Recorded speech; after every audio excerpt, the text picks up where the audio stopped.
Hello, welcome to Mano's healthy kitchen. இன்றைக்கி பண்ண போகிற டிஷ் பார்த்திங்கன்னா மோதக். மோதக்கு தேவையான பொருட்கள் என்னென்னு பார்க்கலாம். நம்ம நெய் எடுத்துக்கிட்டேன், தேங்காய் துருகிய பூ 1 கப்பு, ஏலக்காய் பவுடர் கொஞ்சம், அரிசி மாவு 1 கப்பு, வெல்லம் துருகிய வெல்லம் 1 கப்பு, ஒரு பாத்திரத்தில் தண்ணி இடுறேன், தேவையான அளவு உப்பு, ஒரு 1/2 ஸ்பூன் போல் நெய் இடுறேன். இப்போ நான் பாத்திரத்தை மூடி வைக்கிறேன். கொஞ்சம் ஹீட் ஆகணும். நமக்கு ஹீட் ஆனது நம்ம அரிசி மாவு போடலாம். ஹீட் ஆகிடுச்சு. 1 கப்பு ரைஸ் மாவுனா 2 கப்பு தண்ணி இடணும். நான் 2 கப்பு தண்ணி விட்டுருக்குறேன். 1 கப்பு நான் ரைஸ் மாவு விட்டு நல்லா கிண்டுறேன். பார்த்தீங்கன்னா நீங்கள் கிண்டும் போதே உங்களுக்கு அந்த மிதமானது வரும். நல்லா கிண்டணும். கட்டிய புல்லில் உடச்சி விடணும். நல்லா கிண்டணும். அது எவ்வளவு கிண்டுறீங்களோ அந்தளவுக்கு நம்ம கையில் அப்போ தான் ஒட்டாமல் இருக்கும். மோதக் பண்ணும்போது நம்ம கையில் ஒட்டாமல் இருக்கும்.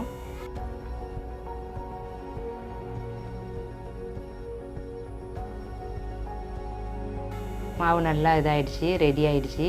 இப்போ இதை நம்ம கொஞ்சம் மூடி வைக்கலாம். மூடி போட்டு மூடி வைக்கலாம். அடுத்து இன்னொரு பாத்திரத்தில் பாத்திரத்தை சூடு பண்ணிவிட்டு தேங்காய் பூ போடுறோம். தேங்காய் பூ போட்டு லைட்டாக வணக்கணும். இப்போ நான் 1 கப்பு தேங்காய் பூ போட்டிருக்கிறேன். சர்க்கரை போடுறேன். அதாவது சர்க்கரைன்னா வெல்லம் துருகிய வெல்லத்தை போடுறேன். நான் நமக்கு எவ்வளவு இனிப்பு வேணுமோ அதுக்கு தகுந்த மாதிரி போட்டுக்கலாம். நான் 1 கப்பு தேங்காய் 1 கப்பு சர்க்கரை போட்டிருக்கிறேன். இது ரெண்டும் நல்லா மிக்ஸ் ஆகணும். உங்களுக்கு ரெண்டும் மிக்ஸ் ஆகும்போது உங்களுக்கு அந்த பதம் வரும். அந்த புரனோட பதம் வரும். தேங்காயும் சர்க்கரையும் வெல்லமும் கலந்த ஒரு புரன் வரும். நல்லா கிண்டி விடணும். ஏன்னா இது அடி பிடிக்கூடாது. இப்போ நான் ஏலக்காய் பவுட்ரு போடுறேன். ஏலக்காய் நான் நல்லா பொடி பண்ணி வச்சுருந்தேன். அந்த ஏலக்காய் 1 ஸ்பூன் போல் போட்டிருக்கிறேன். அது போட்டு நல்லா கிண்டி விடணும். மிக்ஸ் ஆகணும் அது. இப்போ நான் பார்த்தீங்கன்னா நைஸாக வெட்டி வச்சுருக்கிறேன் பாதாமும் பிஸ்தாவும். அதுவும் ஆட் பண்ண போகிறேன். ஏன்னா குழந்தைகளுக்கு ரொம்ப விரும்பி சாப்பிடுங்க இந்த நான் ஆட் பண்ணுறேன். நல்லா சாப்பிடும்போது டேஸ்டியாகவும் இருக்கும் உங்களுக்கு. அதுவும் மிக்ஸ் பண்ணணும் நல்லா.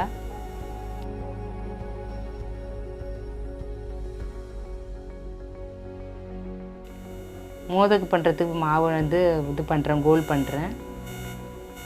நம்ம கையாலே நல்லா சூடாக இருக்கணும் மாவு. அப்போ தான் நல்லா வரும். லைட்டாக தண்ணியை தொட்டுக்கணும். தண்ணியை தொட்டுக்கிட்டு நீங்கள் பாட்டிலே பண்ணும்போது உங்களுக்கு அந்த வரும், ஷேப் வரும். ரொம்பவும் மொத்தமாக வேண்டாம், ரொம்பவும் நைஸாக வராது. நம்ம புரனை வைக்கிறேன். பண்ணியிருக்கிற புரனை வச்சு நம்ம கையாலே பண்ணலாம். உங்களுக்கு தேவைன்னா நீங்கள் டிசைன் இருந்தால் அந்த டிசைனில் வச்சு பண்ணலாம். அச்சு இருந்தால். நான் அச்சில் பண்ணல, கையிலே பண்ணுறேன். நான் ஈஸியாகவும் இருக்கும். குழந்தைகள்லாம் நல்லா விரும்பி சாப்பிடுவாங்க. அது ஸ்டீம் ஐட்டம்னாவே ரொம்ப நல்லது உடம்புக்கு. ஹெல்த் வைஸ் பார்த்திங்கன்னா பெஸ்ட்டு. பாருங்கள் வந்துடுச்சு நல்லா. இப்போ நான் அதுக்குன்னு ஒரு பாத்திரம் இருக்குது ஸ்டீம் பண்ணுறதுக்குன்னு. நான் அதில் வைக்கிறேன். உங்கள் வீட்டில் இட்லி பானை இருந்தால் இட்லி பானையில் நீங்கள் துணி போட்டு வைக்கலாம், வாழை இலை போட்டு வைக்கலாம். ஆக்சுவலி வாழை இலை போட்டு வச்சிங்கன்னா நல்லா மணமாகவும் இருக்கும், உங்களுக்கு நல்லாயிருக்கும். அதாவது ஒரே டைமில் 2 டைம் கீழே மேலே. ஏன்னா நிறைய பண்ணுறதுக்கு நல்லா ஈஸியாக இருக்கும். கீழே ஒரு அடுக்கு வச்சுட்டு மேலே ஒரு அடுக்கு வைக்கிறேன். இதுக்கு ஸ்டீமர்னு சொல்லுவாங்க. ஸ்டீம் பண்ணுறதுக்காகவே இந்த பாத்திரம். இது ஸ்டீமர். இதுக்கு இப்போ மூடி போடுறேன் நான். இது குறைஞ்சது உங்களுக்கு ரொம்ப டைம் கிடையாது. 6 நிமிஷம்தான். இந்த 6 நிமிஷத்துலேயே இது நீங்கள் குக் பண்ணலாம். பாருங்கள் குக் ஆகிடுச்சு.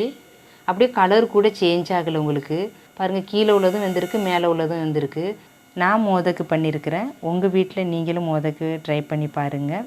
இந்த வீடியோ பிடிச்சிருந்தா லைக் பண்ணுங்கள், ஷேர் பண்ணுங்கள், கமெண்ட் செக்ஷனில் கமெண்ட் பண்ணுங்கள்.